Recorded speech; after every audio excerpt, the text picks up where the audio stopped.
FT Houston.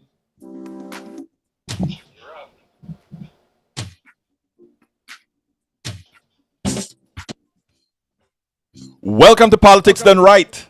I'm Egberto Willis, your host. Good morning, Houston. Good morning, everybody. How are my peeps doing? Good morning. Control room at KPFT 90.1 FM. Good morning, Senor Howard Reynolds and El Senor Van Beber. How are my two favorite engineers doing this morning? Well, so far we're upright, Egberto. How's it going, man? It's going great. It's going great. So to this morning, let's kind of get started by saying, folks, thank you so kindly for tuning in. Please remember that you can tune in not only on our airwaves, which means 90.1 FM, 90.1 FM, but you can also download the TuneIn program and get the Android or Apple app called, again, TuneIn. Go to the Apple Store or the Android store, pick up TuneIn, and you can stream us directly from your cell phone. Likewise, you can go to kpft.org and listen live, streaming on our website, or you can watch us. Yes, you can watch the program like you're watching TV with all the videos, etc. at facebook.com/KPFT Houston. Again, that is facebook.com/KPFT Houston, or on the famous YouTube at politicsdoneright.tv, politicsdoneright.tv. Remember, this is a call-in show as well. Give us a call. We want to hear your voice. This is your show. Give us a call at 713-526-5738. Again, that is 713-526-5738. You can email me. You want to say, Egberto, I like this. I don't like this. Egberto, why don't you cover this?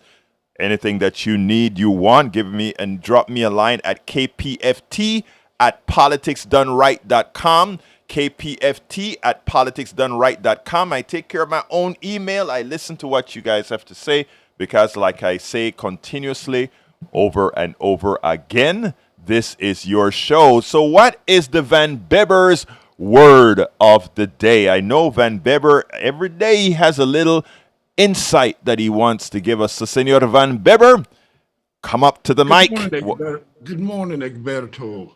Good morning.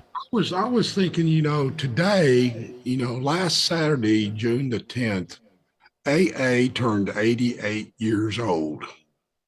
And wow. I got a little, it's from Kiakua, and it's Dr. Smith, Dr. Bob Smith, and Bill Wilson's rule number 62. Mm-hmm. My ego is not my amigo. Not hitting a grizzly bear. A society grows great when old men plant trees whose shade they know they shall never sit in. And that's the message. Man, that's profound. Actually, that is profound. It actually speaks about doing things not just for self, but doing things for us all, doing things that benefit others. I love that. Where'd you say that? What is that your phrase, somebody else's phrase that you're quoting? I didn't quite follow.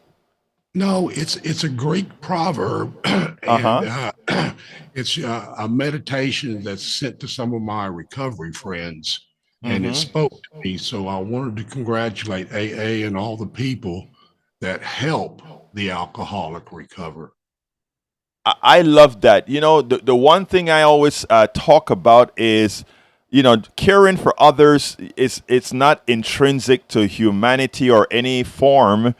It is something that you learn that is beneficial. Well, this is in my opinion. I ain't no psychologist, but I just look at it through my lens and the lens of what I've heard others say. And really, we have to learn to care about each other and do things that not necessarily we get benefit out of solely, but that others can get benefit out of as well. So I really love that, and I think that's a hell of a message to give, especially in these times, my brother. Especially in these times, that's a message that we all need to hear.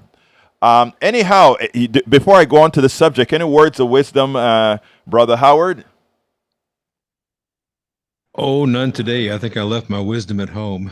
Oh no, he left his wisdom at home. Anyhow, folks, look, the subject today, we got great stuff to cover, and I'm pretty sure Howard's wisdom is going to come progressively as we move on into the program. Anyway, the title of the show today is I scroll up, and by the way, folks, I want to remind all of you, you can at 5 in the morning, our newsletter automatically shoots out with what we're going to talk about on the show.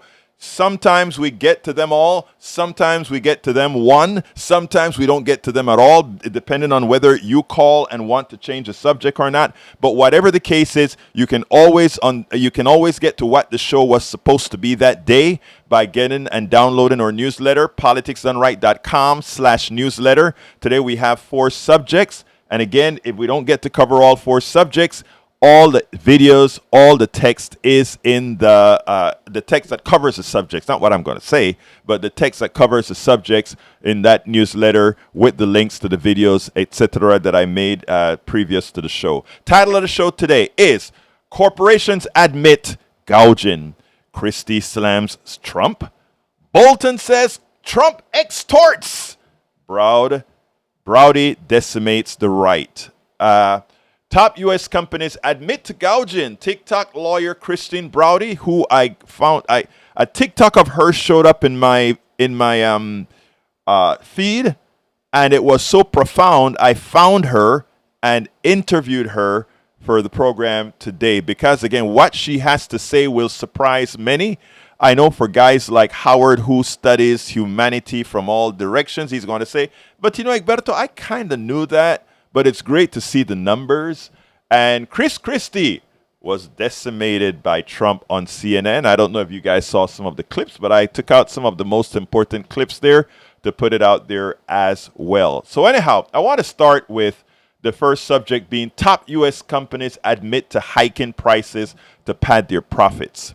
You know, one of the things in politics, right?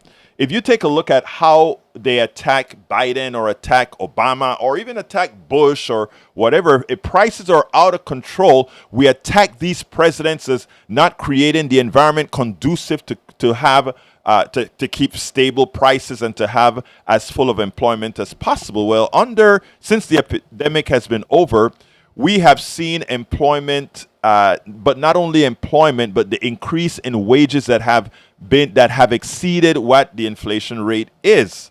So companies, they're doing so well that they are in a continuously hiring frenzy. I don't know if you've been to a restaurant lately and noticed that there are a lot of empty tables because there are lines outside waiting for people to seat people, but there are empty tables in the restaurant. And why is that again? Because they don't have enough employees. You go to stores, you find out there are not a lot of employees. And the idea they don't have a lot of employees because of 2 reasons.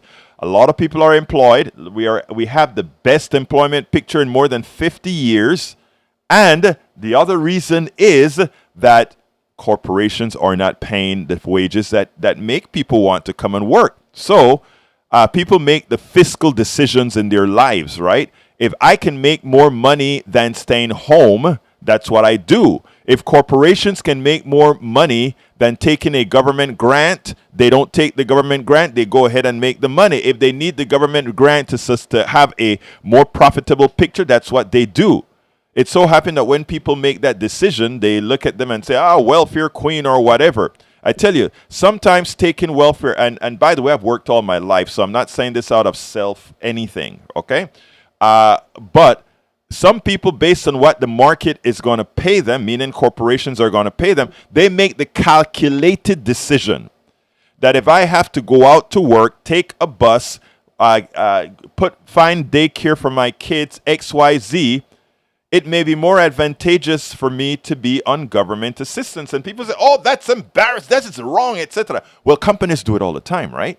Corporations, rich people, they look at their fiscal position and they say, if I do XYZ, I can get a tax cut here, I can get a tax stipend there. But we make that not something that people are embarrassed about. When corporations get a check written by the U.S. government, we the people, corporations never get embarrassed. But when we the people, somebody says, well, If I go out and work for that ice cream shop for $7.25, my rent is $800 a month. I know I have people that, where the hell would you get a rent for $800? But my rent is $800 a month. I have to get the bus fare to get to that job. I have to find someone to take care of my kids, etc. By the time I'm done with that, I'm not making any money. I am just going to work because there's not a living wage being paid. But if I stay home, I can get XYZ in food stamps. Can get XYZ food from the food bank. I can do all these other things that cost me less. It's a fiscal decision that people make to do that.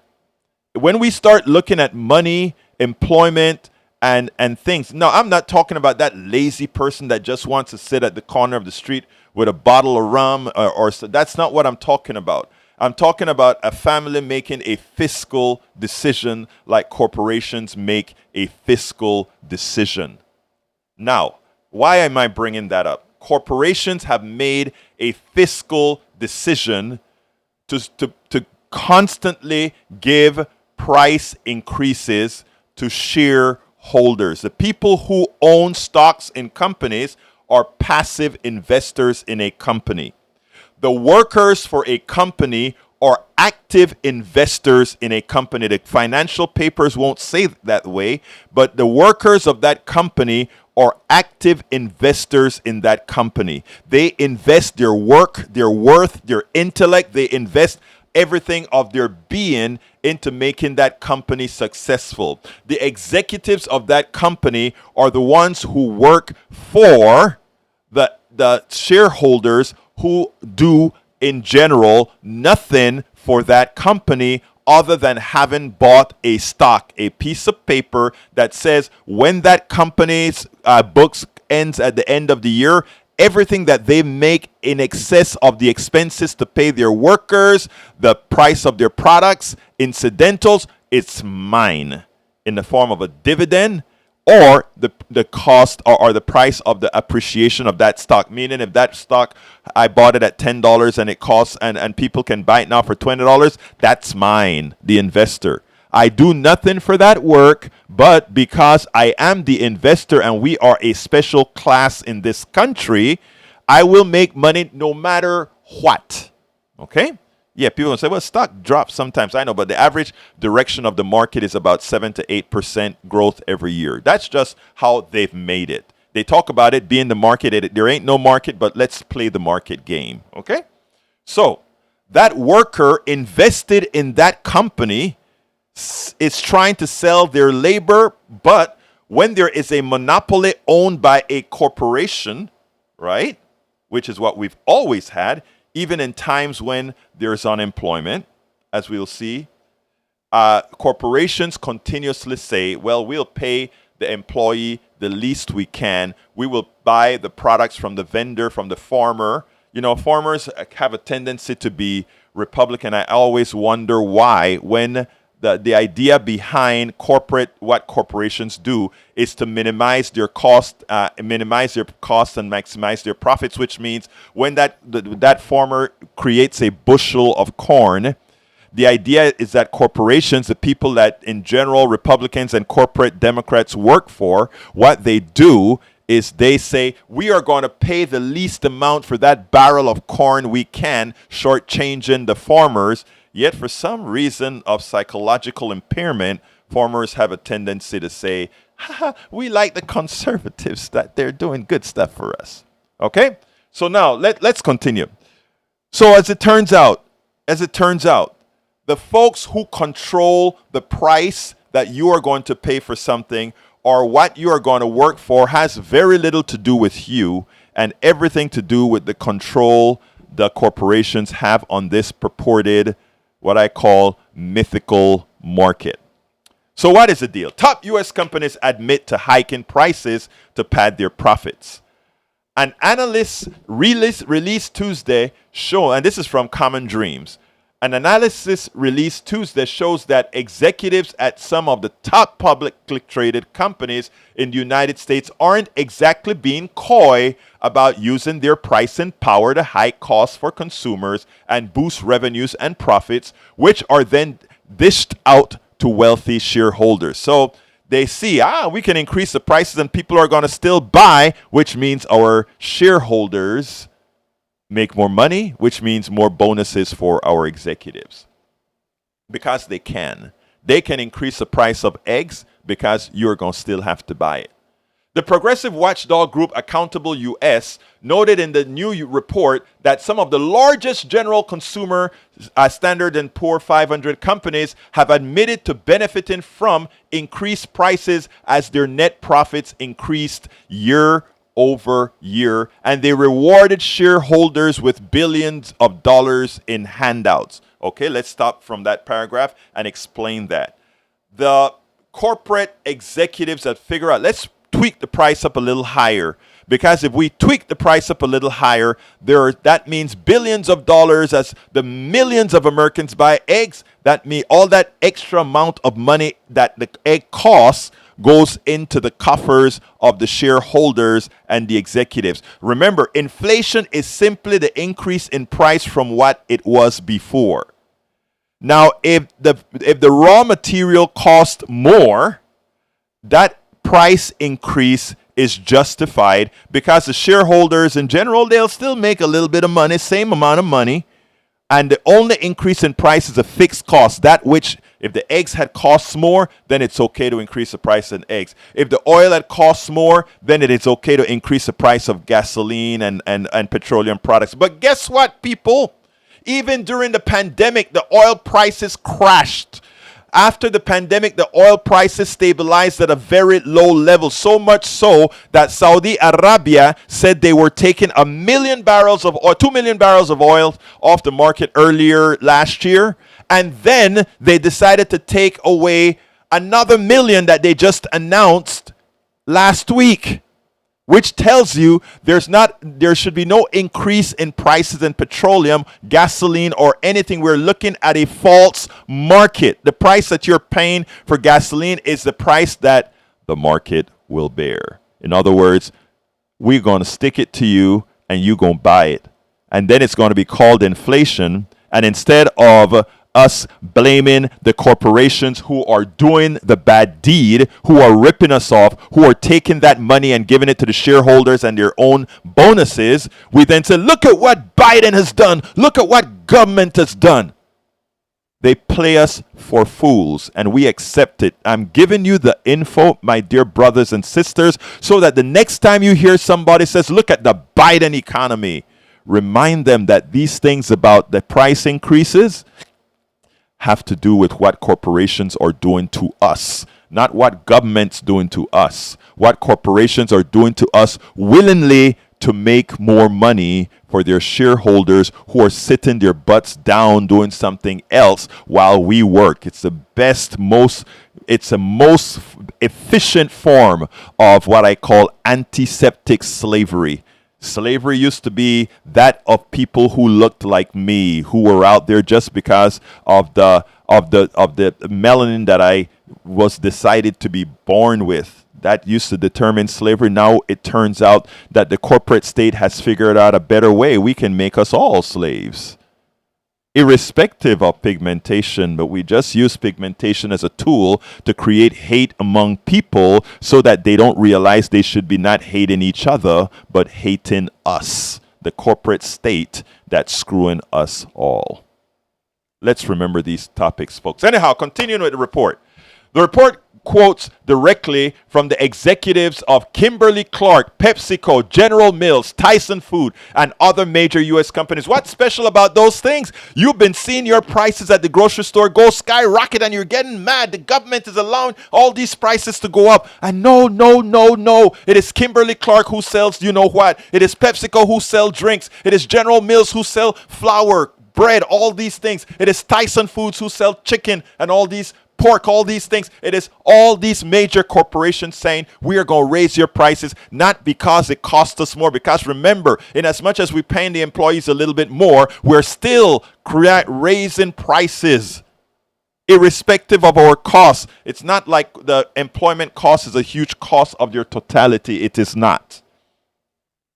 Nelson Urdaneta, Kimberly-Clark's chief financial officer, said during the company's earnings call in April that pricing has continued to be the big driver behind one top line growth over the last 3 quarters. Notice again, he said the big driver of their prices, of their stocks increasing in value, of the shareholder value, is not from doing something new. It's not from creating something new. It's not from earning, but simply from telling you Americans who are listening to me right now, that we can sucker you and take your money. That is what that statement just said. I repeat, Urdaneta said during the company's earning call. The earning calls is where the big shareholders called into a conference where every quarter the corporations say, all right, people who own us, people who bought shares in this corporations, let me tell you what we're doing for you now. We have increased prices, and going forward, your stock, you're going to get more money from us. And how are you going to get more money? Because they got to tell you what they're doing, right? And they're saying the big driver behind our top line growth over the last 3 quarters was increasing prices. I didn't say that. The government didn't say that. The chief financial officer of Kimberly-Clark told his shareholders that we are increasing the prices. What is increasing prices called? Inflation. You know, you don't hear this on ABC, CBS, NBC, MSNBC, and all these things. They don't quite tell you these things. They just say, oh, increasing prices. Inflation is this. Inflation is that. But inflation doesn't occur magically. Somebody had to increase the prices for some reason. And he is telling you, I am increasing prices so that I can take away the money of middle class and poor America and give it to you. That is what that is saying. I am taking away middle class worth, poor people's worth, and give it to you. Not only their money, but their worth, because they have employees, and those spoils, that increase in price is not going to the employees. It is going to you shareholders. We're ripping off the American shopper. We're ripping off the employees, but the executives and the shareholders are doing just fine. And we take it. You know why we take it? Most of the times, not because we're fools, not because we're gullible. It's because we just don't know. Well, I've just told you. The thing about it, though, is for this to make sense to the rest of America, you have to talk about it. You have to tell your brother, your sister, your mother, your daughter, and everybody else. That is how change is made in the world. That is how change is made in politics. Why do you think they keep us at each other's throat? Because if you are too busy hating on me, you can't sit down and understand how they're screwing you. You gotta hate me, brother. Because if you have some reason to hate me, the people that purportedly are in power, they can do anything to you. Continuing, the company which sells consumer products such as toilet paper and diapers saw its fiscal 2022 net income increase 6.3% year over year to nearly $2 billion and rewarded shareholders with a $1.7 billion in stock buybacks and dividends. Okay, so here's the deal. They increased prices by $2 billion, right? And then they give the shareholders $1.7 billion. People, you get it? That's your money going into, when they talk about wealth transfer and redistribution, we are not a redistribution country. Go work for your money. They just told you that they took your money and gave it to somebody living on the dole. Thus that the dole this time isn't the government. The dole is, what again? You. They took your money and gave it to the rich folks who own the stocks in those companies. Some people are going to say, well, if you want to be a part of the deal, you can just go ahead and buy stocks. Well, people are so stressed out that 56% of Americans, it used to be 78% of Americans were living paycheck to paycheck. Under Biden now, because of all the policies, it's now 56% of people living paycheck to paycheck. Still terrible, but that's what we have. Right? Elect another Republican, you can get back to 78% if you want, because you won't get the services that government is trying to mitigate with support for kids and all these other things. All right. On Tyson's earnings call in February, Chief Financial Officer John Tyson hailed the significant pricing power of our portfolio. Pricing power means we can charge you whatever we want, and as such, we will make more money for you. That's what pricing power when they talk cost. With a year-to-year increase of 7.6%. Here's what he says again. Significant pricing power of our portfolio with a year-over-year increase of 7.6%. Tyson stressed that the company will continue to support and grow the dividend for our shareholders. What is he telling you? I'm going to keep gouging them, because I'm going to keep increasing the amount of money that I'm giving to you.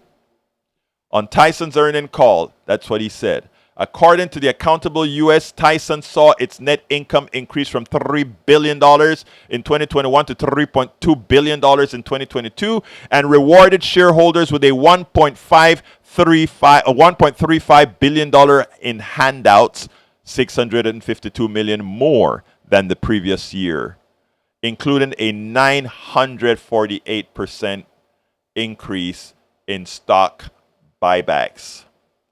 That's the story. The article is much longer. I'm not going to go with the article anymore, but you get the gist of what I wanted to tell you about how our system works. Don't allow them to have you blaming those who don't deserve blame for the cataclysmic pricing power that we've allowed these guys to have. Let's remember to put blame where blame belongs and to elect those who can make a difference. 713-526-5738. I have a 17-minute video to play you right now. But you'll hear what it's about before. But before I jump there, I just want to go back to the control room to see if my brother Howard has anything he wants to add. He usually have a few insightful comments to make. Howard. Yes, sir. Well, the inflation and the supply side economics started under Ronald Reagan. If you want to know where it all began, Nixon was busily trying to, during his administration, to hold the line on wage price. So he came up with a wage price freeze. But after Ronald Reagan was elected, he just went, oh, well, we don't need that. And he also told the Federal Trade Commission and others to stop the enforcement of antitrust laws. Exactly. So now you have enormous corporations controlling everything. It's against the law. The Sherman Antitrust Act from the 1800s. Well, we don't need to enforce that. Let those companies buy up everything they want to. And now we have, 5 broadcasting companies across the United States, darn near every radio station. Yes. And what do you got? Exactly. Junk. Howard, you just said something I hope most Americans realize. You made a very important statement. Welcome to the show, Eric. And when you spoke about what Nixon did, Nixon is the only president that I can recall in our time that has attempted to tell corporations, no, you're not going to raise your prices anymore or you'll go to jail. He had something called a wage and price control. If we want to stop inflation, we can stop it tomorrow if we want to as a society. But anyhow, Howard, let me run and play this video. This one is this is interesting. I'm going to play it and then, I talk about it in the video. So let me play this one and then we'll get back to our people. All right, folks, here we go with the first video of the day. Welcome to one more edition of Politics Done Right. I'm Egberto Willis, your host. We're honored today to have Christie Browde. She's a parent, an attorney at Browde Law, a past chair of the National Trans Bar Association, a trustee of the $2.5 billion AFTRA retirement system, and a proud member of the woke mob. Welcome to Politics Done Right. Kristen Browde, how are you doing today? Good. How are you? Great. Let me tell you how I came upon you. I am one of those people who believe in getting information from the masses. That is how we really know how society is doing.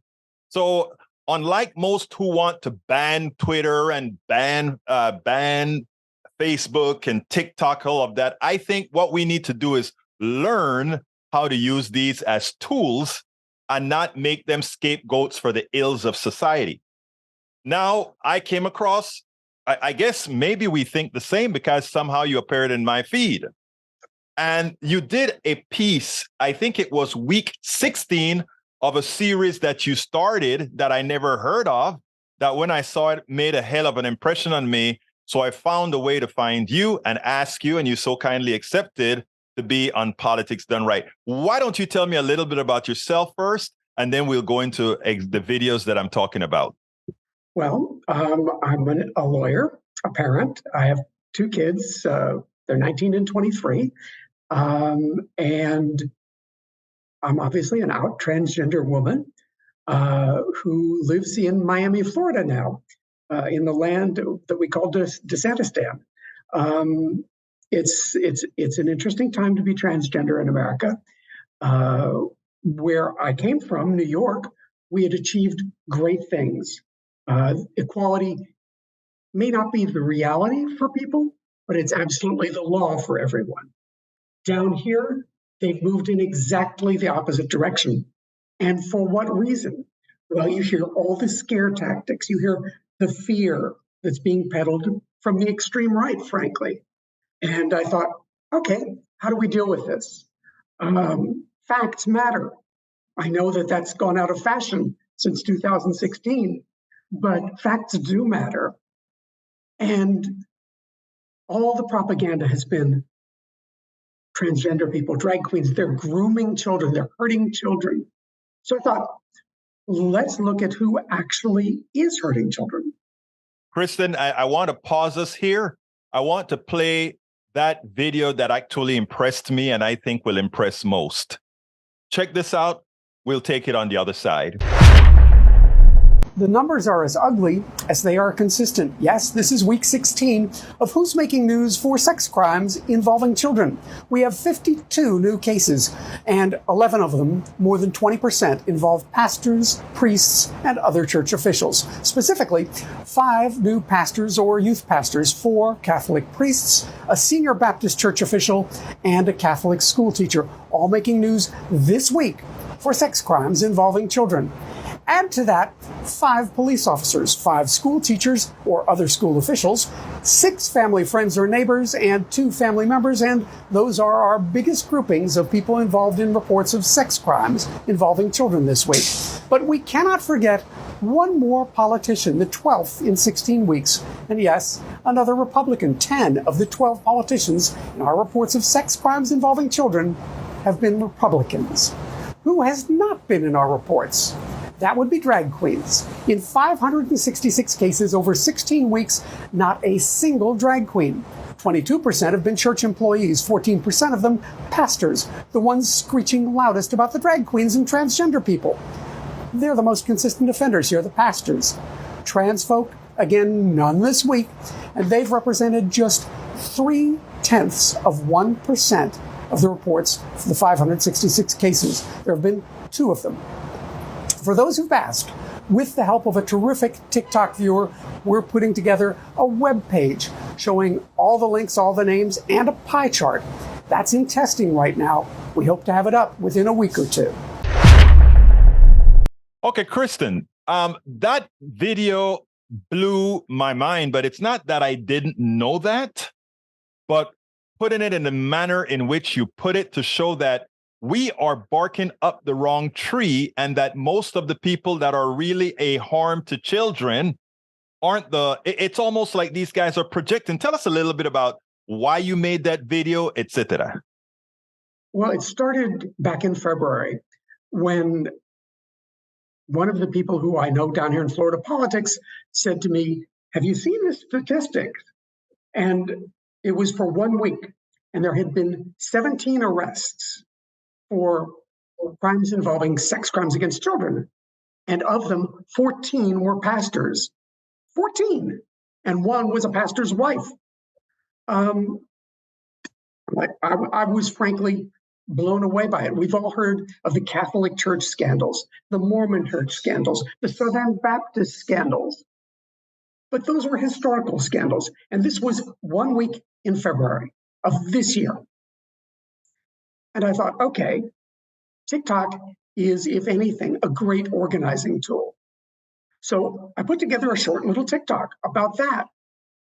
And I was stunned that within a couple of days, it had 1.5 million views. That's the difference between Facebook and TikTok. TikTok actually reaches people. Facebook used to. TikTok does. So I got lots of requests. You got to do this every week. You got to do this every week. So I did the next week, and it was quickly over 2 million views.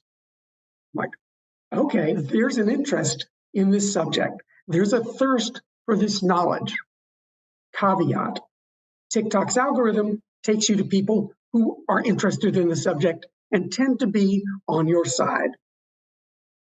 The question was, how do you reach those who really need to hear this? Those who might be on the fence a little bit and hearing from politicians who, for whatever reason, they trust that transgender people and drag queens are the problem when they're not. So I continued it. And I thought, let's do a full year. Let's see what a year looks like. One report each week. And as we got on into it, people expressed more and more interest in the granular details. So we started tracking it more carefully, starting to make a record of the names and the towns and the states in which this was happening. And now, 16 weeks in, we're building a robust database of who the offenders are. And what we've found is that overwhelmingly, far disproportionately to their numbers in society, it's people who claim church affiliation as their employment. More than 20% of the offenders in the past 16 weeks that we have tracked have been pastors, youth pastors, priests, Mormon bishops, missionaries, religiously affiliated people, and people employed by churches. 20%. Well, the Bureau of Labor Statistics says there are 60,000 employed pastors in the United States. If you throw in the volunteers, because not all of them are paid employment, you get up to around 600,000. If you look at the number of transgender people in America, the estimates are anywhere from 0.5% to 2% of the population. Let's use the lower bound, 0.5%. That would be over 1.5 million. So of the 1.5 million in 16 weeks, we found 2 accused offenders, no drag queens, as opposed to less than half that, really 40% of that number, the religious employed, producing 20%. So where's the problem? The answer is really clear. If you look at the statistics, it's not transgender people. It's not drag queens. There hasn't been a single one of them. But 20% employed by churches. There you are. You know, that is so amazing, and that is important work that needs to be highlighted. Because the reality is, if you really care about children, if you are concerned about who is actually hurting children, the church more so than trans, and having 2 trans, I wonder if you figured out if the 2 trans were pastors. They were not, but we've tracked those cases pretty carefully, and it looks like one of them, a transgender man, probably, from what little you see, is probably guilty. The other one is a daycare worker in Paducah, Kentucky, a trans woman who was accused of inappropriately touching a child while changing its diaper. Well, I'm a parent. It's really hard to change a diaper of an infant without touching them in a way that could be considered It's not to say you couldn't touch them inappropriately. Right. But we're going to have to see about that one. That one's more of an on the fence case. But either way, we reported it. We're not cherry picking. We're not leaving anybody out. You've got those 2 out of the 566. And let's be clear here. This is nationwide. You didn't concentrate on Florida or New York or North Carolina or Texas. You took up all the people that were convicted or accused nationally, and created the database of all of the child molesters throughout the country. Now, here's the limitation. There are limitations in the data. Number one, we know that all we see is those that make the news reports.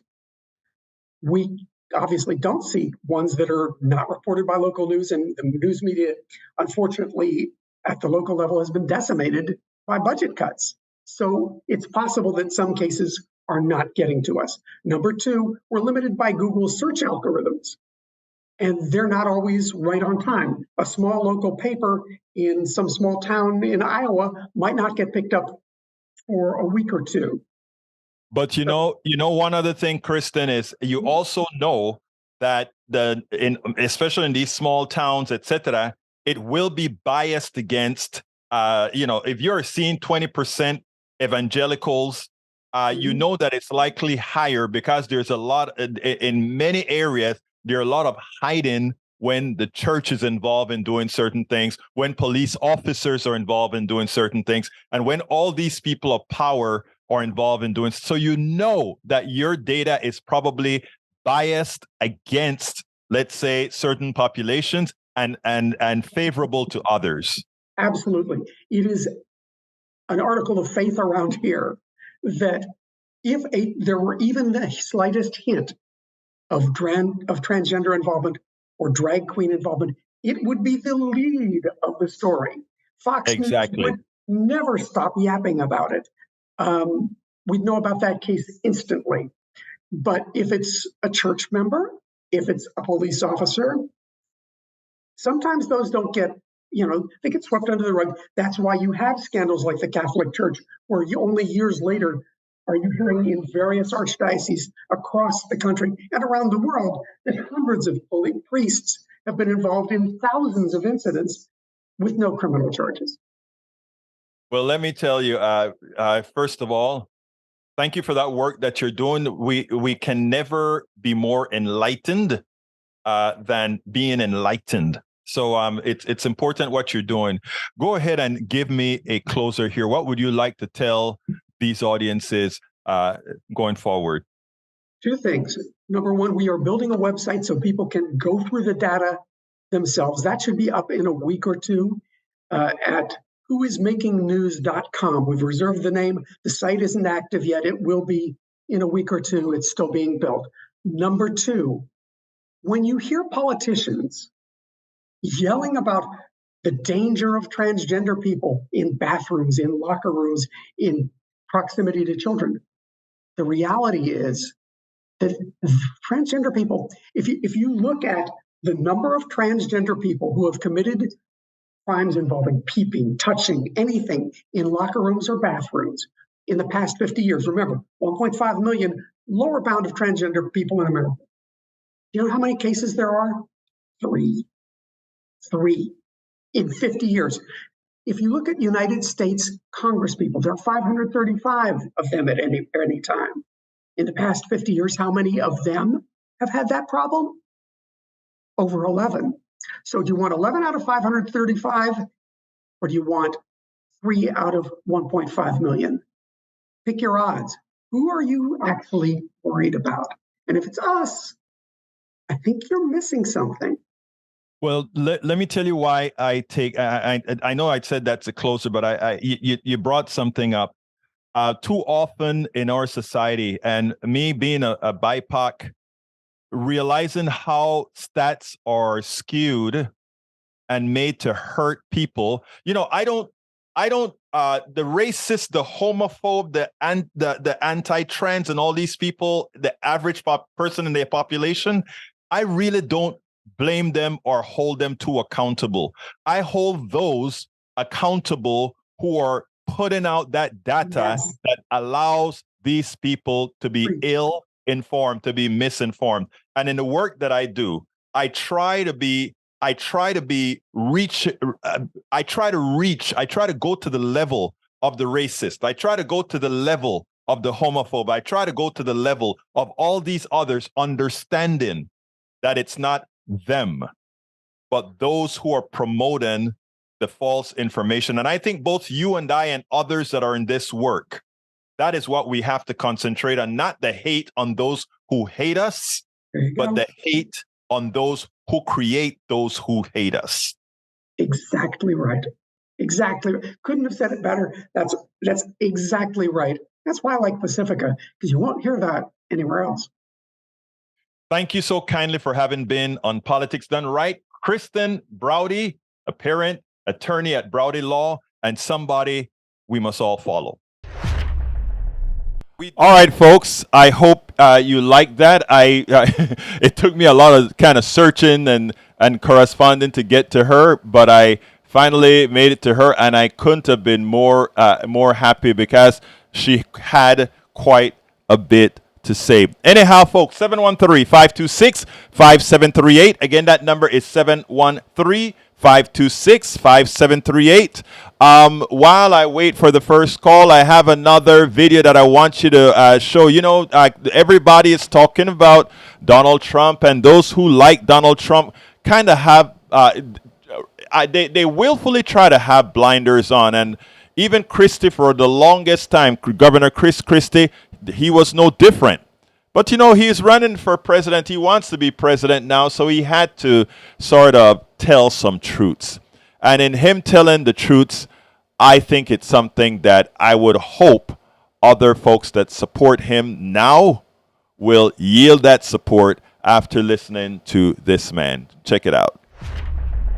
Christie didn't mince his words.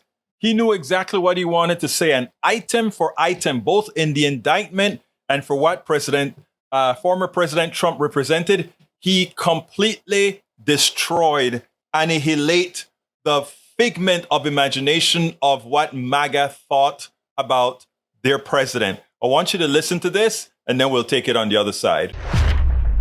It is a very tight, very detailed, evidence-laden indictment, and the conduct in there is awful. I mean, put aside taking the documents in the first place. But then when you start getting asked, Anderson, in May of 21, nicely, with a letter from the archivist saying, could you please give them back? And you ignore it. Then they come with a grand jury subpoena. And then according to the indictment, you tell your lawyers, tell them we don't have anything, even though you have dozens and dozens of boxes of material. That's obstruction of justice if it's true. This is vanity run amok, Anderson. Run amok, ego run amok. And he is now going to put this country through this when we didn't have to go through it. I did this for 7 years in New Jersey. We did 130 political corruption prosecutions without a loss. What I can tell you for sure I know about that indictment is there's probably about a third of the evidence they actually have is in that indictment. There's a lot more. There will guaranteed be a lot more. When you're a prosecutor, you never put every card on the table before the trial. And so there's going to be a lot more. Don't be fooled. There's a lot more information to come when they go to trial. Specifically, I think there are going to be a lot of witnesses who actually worked for Donald Trump who are now going to be testifying against him. You know him very well. Yes. Why do you think he did it? I mean, he cannot live with the fact that he lost to Joe Biden.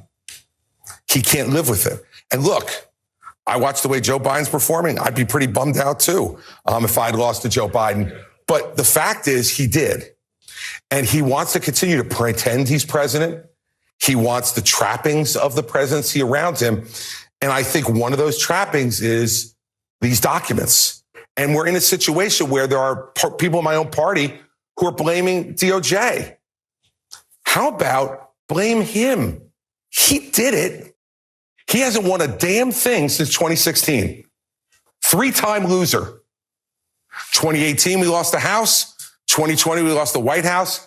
We lost the United States Senate a couple of weeks later in 2021. And in 2022, we lost 2 more governorships, another Senate seat, and barely took the House of Representatives when Joe Biden had the most incompetent first 2 years I've ever seen in my life.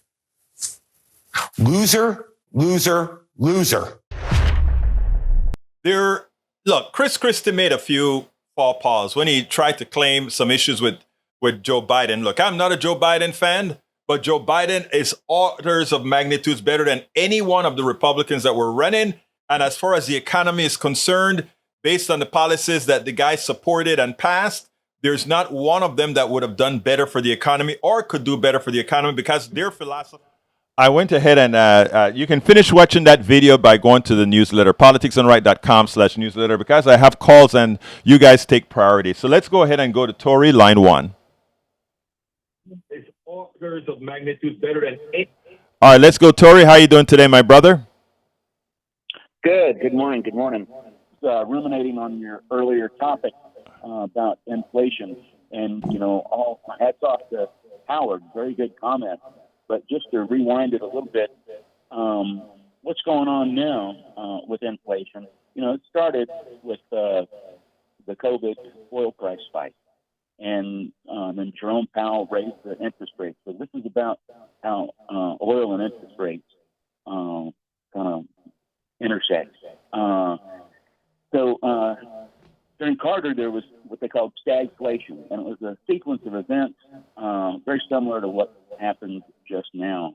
And it started with oil price spike when there was an Arab embargo against oil under Jimmy Carter. Inflation rates, just went up very much. And then at the time, the Fed chair, Paul Volcker, raised the interest rates to something near 20%. And this guy was even appointed by Carter. But a lot of history folks think that that interest rate spike by Paul Volcker was basically a hit piece, to get rid of Carter. They wanted to get rid of him. They wanted Reagan. They wanted all the promises of this. Of course it was. Laissez-faire sort of economics and Randian kind of economics. The poor people support the rich people kind of economics. And anyway, there's a parallel there between then and now with oil price spike and raising interest rates. And but at this point, it's a mixed theory. Everybody doesn't, every Republican doesn't want Biden replaced by Donald Trump at this point. So it's a mixed thing. But back then, the Republicans were real solid. They didn't want 20 seconds, Tory, because of my line filling up. 20 seconds. I'm done. All right, thank you, my brother. Very good commentary, sir. You're absolutely right, and about that, about Carter, and also solidifying what Harold. I mean, anyway, let's go ahead and go to Johnny, and then we'll take it. Come on in, Johnny. Hey, Egberto. Good job as always. I think that this dovetails with that soundbite you played of Christie. The corporate media in Manhattan, I put a great percentage of the responsibility for Donald Trump having occupied the White House for 4 years. And here's why. Because they, along with the leadership of both parties, could not stand the idea of a legitimate populist like Bernie Sanders. Twice in a row, they sabotaged his candidacy in favor of people like Donald Trump. So we heard, going back to Bill Clinton was the first black president. Why? Because he played saxophone on Arsenio Hall for a minute or two? Likewise, when they say the first former president to add your ending, to be arrested, to be indicted. I'm sick and tired of that. It's time for us to push back on the mainstream corporate media in Manhattan and let them know we're sick and tired of them framing for us and foisting upon us. We did not put Donald Trump in the White House. They did. Thank you very Johnny. Johnny, as usual. Okay, Johnny, as usual, great commentary. I got to go to Eric, but I appreciate you calling. I appreciate you listening. Absolutely great commentary. Thank you, buddy. Let's go to Eric now. I want everybody to get a chance. I was kind of long on my interview. Come on in, Eric. Eric, you're on. Yeah, Eric's gone. Oh, Eric's gone? Ah, well. Oh, no, here he is. Here he is. All right, come on, Eric. Yeah, can you hear me? Yes, I can. Oh, very good. No, I'm actually right there with you when it came to old Christie. I mean, I think what we need to start doing is start pointing out the irony, because it's gotten so bad, the bar's so low. They're going to have to start pointing out their own indiscretions, and then notice he has to throw in, a few shots at Biden. That's pretty typical, but we all know what it is. Let's just call it malarkey to, sound sophisticated. But, at the end of the day, if these guys really cared about that, it's great they're talking about it. Always have to encourage, they're at least admitting it. They don't believe it, but they're saying it in order to at least, drum up attention. But then now, hey, whose policies or who's at least paying lip service to what they want? It's the people that are elected right now. Is it what we want necessarily? No, it's not. I mean, can they do better? Absolutely. On the other hand, do you see Rick Scott doing what they claim they want to do? No, they want to ban books, and they want to limit rights.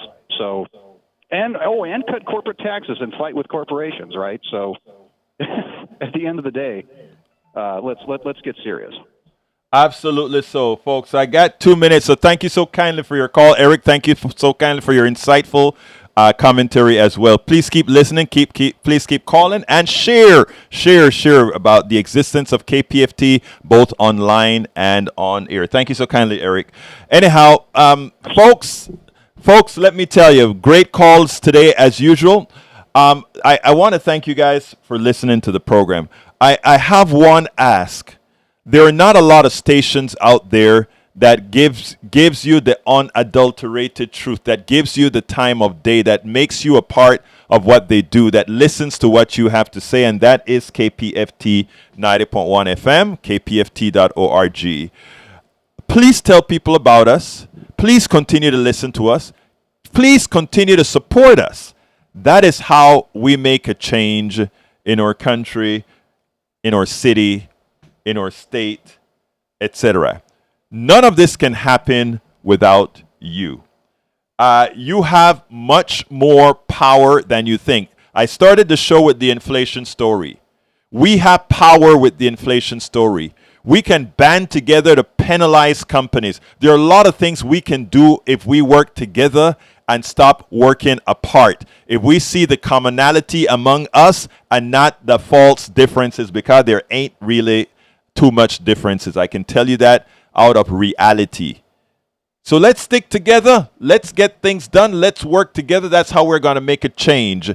I want to thank Howard Reynolds and Jack Van Beber in the control room. Give me a 5 seconds at each of you, my brothers. Howard? Have a great day, Egberto, and the world too.